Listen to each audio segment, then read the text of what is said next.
bahanura bimwe bikagenda bisohora, hari n'abandi bari kwibaza ngo mbese kubera iki bitaragerwaho, ariko icyo nzi cyo nuko Imana itajya yica isezerano. Imana ntabwo ijya yica isezerano, nk'uko bamwe bonye byinshi hirya no hino bigenda bigaragara. Hari ubuhanuzi bumwe benshi bagiye bahanura bimwe bikagenda bisohora, hari n'abandi bari kwibaza ngo mbese kubera iki bitaragerwaho. Turabasuhuje mu izina rya Yesu, amahoro y'Imana n'ubuntu bwa Mwuka Wera bikomeze biganze. Uyu ni wa mwanya mwiza Imana yongeye kuduha, umwanya wa Joshua TV Rwanda. Imana ikugirire neza wowe dukurikira kuri channel, Imana ikugirire neza wowe uri hirya no hino kandi ukaduha umwanya wawe. Ni umwanya mwiza Imana yongeye kwemera yuko tuganira, izina ry'Imana nirihabwe icyubahiro. Uyu mwanya rero Imana yongeye kutwemerera mu magana menshi y'abamaze gupfa n'abandi bakoze impanuka, ariko twebwe turi bazima turashima Imana, izina ry'Imana nirihabwe icyubahiro. Ikitugaruye kuri kamera rero ni ukugira ngo twongere tuganire ku ijambo ry'Imana. Muri ibi bihe ni umwanya tugomba kongera ibihe byo gusenga, ariko ni umwanya nanone tugomba guha umwanya Imana kugira ngo twumve icyo Imana iri kuvugana natwe. Tubonye byinshi hirya no hino bigenda bigaragara, hari ubuhanuzi bumwe benshi bagiye bahanura bimwe bikagenda bisohora, hari n'abandi bari kwibaza ngo mbese kubera iki bitaragerwaho, ariko icyo nzi cyo nuko Imana itajya yica isezerano. Imana ntabwo ijya yica isezerano nk'uko bamwe bajya babitekereza. Imana yaciye ijambo kandi Imana ikarinda n'uwo yaribwiye. Rero wowe udukurikiye tuguhaye ikaze muri uyu mwanya. Reba aho hepfo niba warakoze subscribe uhakande muri aka kanya mbere yuko dukomeza, kandi niba warayikoze nanone gerageza ukore share ubisharinge n'abandi nabo babibone, kugira ngo ivugabutumwa ryacu rikomeze ryaguke kandi rikomeze rigere kure. Hanyuma nanone ujye utwereka ko dukunda, ukanda aho ngaho kuri like ndetse uduhe na comment, uduhe igitekerezo cyawe cy'uburyo niba hari ikintu wabona twakongera, niba hari icyo twakora, niba hari icyo twahindura mu byo turimo, kugira ngo izina ry'Imana rihabwe icyubahiro. Muri minsi rero harimo utuntu n'utundi, murabizi by'intambara bigenda biba, murabizi ukuntu abantu bari kugenda barwana, murabizi ukuntu abantu bafite ibintu bitandukanye bari kugenda bibazaho. Hirya no hino hari intambara, murabizi intambara ziri kuba muri Kongo n'ahandi hirya hatandukanye. Twebwe rero kuba dufite amahoro ntabwo ari uko tukiranuka cyane, ahubwo ni uburinzi bw'Imana bugenda bubana natwe. Imana ikagenda itugirira neza, Imana ikagenda itwambika imbaraga, Imana ikagenda ikora ibikomeye. Tugarutse rero kuri kamera kugira ngo tubahe message. Muri uyu mwanya hari ibintu Imana imaze iminsi tubwira, hari ibyo tumaze iminsi turimo, hari ibyo tumaze iminsi dusengera. Rero uyu ni umwanya nongeye kugaruka kugira ngo nkubwire inshuti yanjye, ni umwanya wo kongera ibihe byo gusenga, ni umwanya wo kubana n'Imana, tukongera tukabwira Imana igakomeza ikabana natwe, Imana igakomeza ikatugirira neza, Imana igakomeza ikatwambika imbaraga. Hari abantu benshi bajya bibaza bakavuga ngo mbese ibi nibi, ukabona ni umuntu uri kuvuga kandi akavuga ibintu bitagira agaciro, ndetse akavuga n'ibintu bitagira aho bifata. Ariko uyu ni umwanya wo gukomeza kubana n'Imana, ntabwo ari umwanya wo kwirara, ntabwo ari umwanya wo kwifata ukuntu. Ndatekereza yuko muri iyi minsi hagaragaye ibimenyetso bitwereka yuko Imana iriho. Turibuka nko muri Amerika ukuntu hari ibintu byinshi bigenda bitubwira yuko Imana igenda yigaragaza mu buryo bumwe n'ubundi.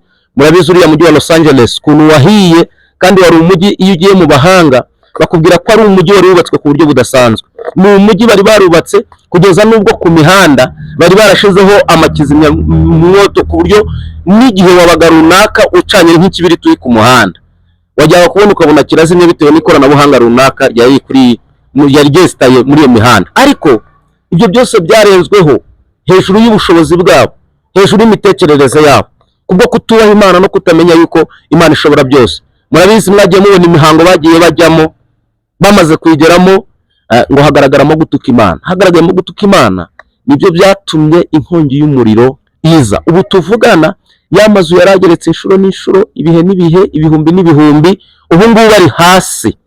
Ntabwo wamenya ngo higeze kubaho n'inzu zihenze. Iyo urebye abantu bari kurira batakarijemo ibyabo, ubu ngubu nibwo bari kuvuga ngo burya Imana irahari.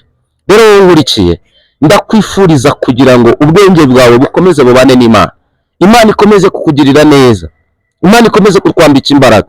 Hari ikintu kimwe kigaragaza abantu, iyo umuntu umwe yashatse kugaragaza yuko Imana itayiho, Imana iramwiyereka kandi Imana ikamwigaragariza. Ndibuka umunsi umwe twari turi gusenga, haza kubaho umwana umwe mu banyamasengesho twari turi kumwe, aza kumenyera iby'Imana.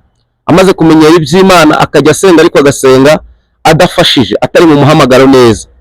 Hanyuma umunsi umwe turi gusenga muri ayo masengesho, umuhanuzi umwe we tutari duturanye muri ako gace abagize kugenerwa n'Imana abareretse. Muri uko kwerekwa yereka uwo munyamasengesho yaragiye kure y'Imana kugeza ubwo yijanditse mu byaha. Wa muhanuzi aramubwira ati nubwo ndi kukubona ariko nkakubona uri guhanura, ntabwo ibyo uri gukora bigendanye n'uko Imana ishaka. Wakwihanye ugasenga Imana ikakugirira neza. Uyu muhanuzi arangije uyu bari babwiye ngo yihane aratukana, aravuga ngo ntabwo mwebwe muzi gusenga kuruta abandi, aratutuka buri muntu wese atagacira imbere ye, buri muntu wese akibona yuko nta kintu amaze. Ariko nyuma wa muhanuzi wakiri yerekwa aragenda arapfuka amasenga Imana ati ni wowe wavuganye nanjye cyangwa ntabwo ari wowe wavuze? Imana iramubwira ngo ni njyewe wavuze, ngiye kukwiyereka kandi nawe ubwe ngiye kumwereka ko ndi Imana ishobora byose. Ndabyibuka ku munsi wakurikiye twari dufite amateraniro, waho kugira ngo aze mu materaniro ajya mu byaha bya bindi yari amenyereye by'ubusambanyi. Ku manywa nyaruhanga bamufata ku manywa ari mu nzu yagiye gusambanira mu nzu y'umwe noneho mu banyamasengesho twarari mu ijoro ari gudutuka ngo twaravangiwe, ajya mu nzu y'umwe muri abo bahanuzi twari turi kumwe. Nta nubwo ari uwo muhanuzi wamufashe, abana bo mu rugo abari bo baza baravuga ngo muze murebe, hari abantu binjiye mu nzu yacu kandi sinzi ibyo barimo. Barabazenguruka, ubuyobozi buraza, hari ku cyumweru burabafata bubazengurutsa mu centre aho twari dutuye, baramwara baraseba. Amatorero yose yarasohokaga avuye mu materaniro agasanga babicaje hasi. Ari babandi twemeraga ko ari abakozi b'Imana. Bivuze iki? Iyo wifashe ukigira ukundi kuntu, ukivana mu bushake bw'Imana, Imana ntabwo ikugwa neza. Ni ngombwa ngo ikwiyereke ko ishobora byose. Ni ngombwa ngo ikwereke yuko hanyuma y'ibibazo y'ibyo uri kubona, hanyuma y'izo ntambara, hanyuma y'ibyo wiringiye, hari imbaraga z'Imana. Rero twihuse, reka dusomere ijambo ry'Imana iri mu gitabo cya Yesaya, ibice byaho ni 50, turasoma umurongo wa 7 gusa. Igitabo cy'umuhanuzi Yesaya ibice 50 umurongo wa 7 aravuze ngo kuko Umwami Imana izantabara nicyo gituma ntamwara, nicyo gitumye nkomera, mu maso hanjye hakamera nk'urutare, kandi nzi yuko ntazakorwa n'isoni. Umuntu wiringiye Uwiteka, ibyo nibyo byiringiro tumaze gusoma. Haleluya! Kuko Umwami Imana azantabara nicyo gituma ntamwara.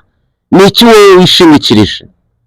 Ni ikihe kintu uri kubona kizagutabara mu gihe wowe uri kubona ibintu byo kumwara byaje? Igihe uzaba uri kubona intambara, ni iki wowe uri kubona cyakugira icyo kikumarira? Igihe uri kubona wowe nta hepfo nta haruguru, wishingikirije kuki? Ushobora kuba wishingikirije ku bantu bawe bari hanze y'ibihugu, ariko dukurikiranye turi kubona bariya baba diaspora, bariya bo hanze aribo bari guhura n'intambara zikomeye. Ntabwo mwumvise amatangazo amwe Perezida wa Amerika yatangaje, aravuga ngo bamwe arashaka kubasubiza iwabo. Niba rero ari abo wishingikirije, ngaho nawe tekereza biragenda bite? Biracura iki niba uri kubona wishingikirije ku bantu kandi ubu ngubu ari ngombwa ngo wishingikirize ku Uwiteka? Yesu nashimwe cyane. Dufite abantu bishingikirije ku mafaranga yabo, baravuga ngo dufite ubucuruzi, dufite ibintu bikomeye, dufite twarubatse, twageze aho tuva tugera naho tugera. Wishingikirije kuri ibyo bintu bitagira agaciro. Ariko se akabazo nakubaza, ni ikihe kintu uri kubona cyakurengera? Ibyo byose birashira. Dufite abantu benshi bari bafite amafaranga ariko biranga. Dufite abantu benshi bari bafite amazina akomeye ariko ubu ngubu ntabwo wamenya ngo ahabo ni hehe. Ijambo riratubwiye ngo kuko Umwami Imana izantabara nicyo gituma ntamwara, nicyo gituma nkomera, mu maso yanjye hakamera nk'urutare. Aravuga kandi nzi yuko ntazakorwa n'isoni. Nta muntu wishingikirije ku Uwiteka Imana ukorwa n'isoni. Wowe nkurikiye, ndagira ngo uve kuri bya bindi wari wishingikirije, uve kuri bya bindi wabonaga ukabona nibyo bifite imbaraga ku buzima bwawe. Nta kintu na kimwe gifite ubushobozi kuruta Imana yacu. Nta kintu na kimwe gifite kuba cyakurengera kuruta Imana twizeye. Hagarara kigabo wishingikirize ku Mana. Biravuga ngo umunsi umwe bafashe Dawidi, baravuga ngo uyu Dawidi tugiye kumutera amabuye kuko yatweheje turamukurikira, none badutwariye abagore n'abana bacu. Niki twamukorera ko ari wowe watweheje ko afite imbaraga, none imbaraga ze zikaba zibuze? Ngo Dawidi agiye kubona abantu bose bamuvuyeho, ngabonye bamuvuyeho, ijambo ry'Imana ravuga ngo ariko we yikomeza ku Uwiteka. Nicyo kintu nabonye umuntu yikomezaho ntasebe, kwikomeza ku Mana, kwikomeza kwishobora byose, kwikomeza kuri ya indi yaremye ijuru n'isi. Abana b'abantu barahinduka.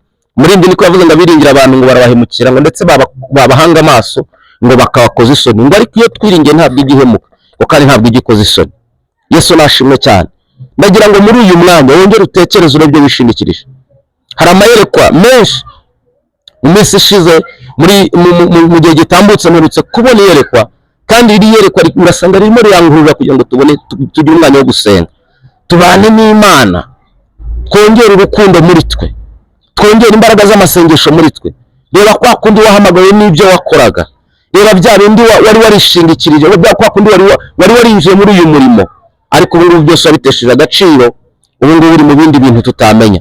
Ariko ijambo riravuze ngo kuko umwami Imana izantabara, nicyo gituma ntamwara, nicyo gituma nkomera, mu maso yanjye hakamera nk'urutare. Ageze hepfo aravuga ngo kandi nzi yuko ntazakorwa n'isoni.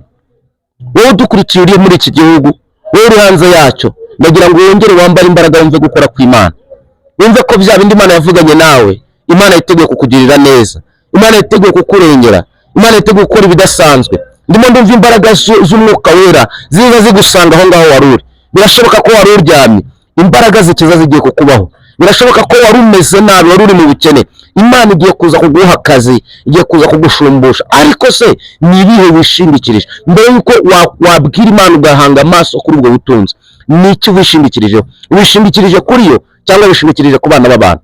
Niba wishingikirije ku bana b'abantu, aho ngaho ntacyo uzabona. Ariko niba wishingikirije ku Mana, igiye kuza kuguhindurira amateka.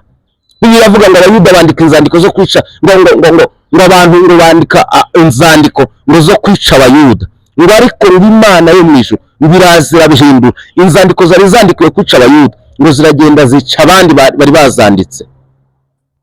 Imana igiye kongera guhindura paje ku buzima bwawe, igiye gukora ibikomeye, igiye kuza kwesha icyubahiro. Tugiye gufatanya dusengana Imana, ubwira Imana ngo kuko uzantabara ndabizi neza ko ntazakorwa n'isoni.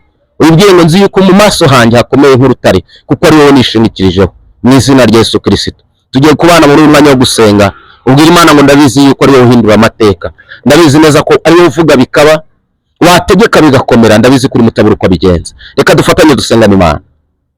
Data, mu izina rya Yesu, urakoze kubw'uyu mwanya, urakoze ko ari wowe ushobora byose, izina ryawe nihabwe icyubahiro.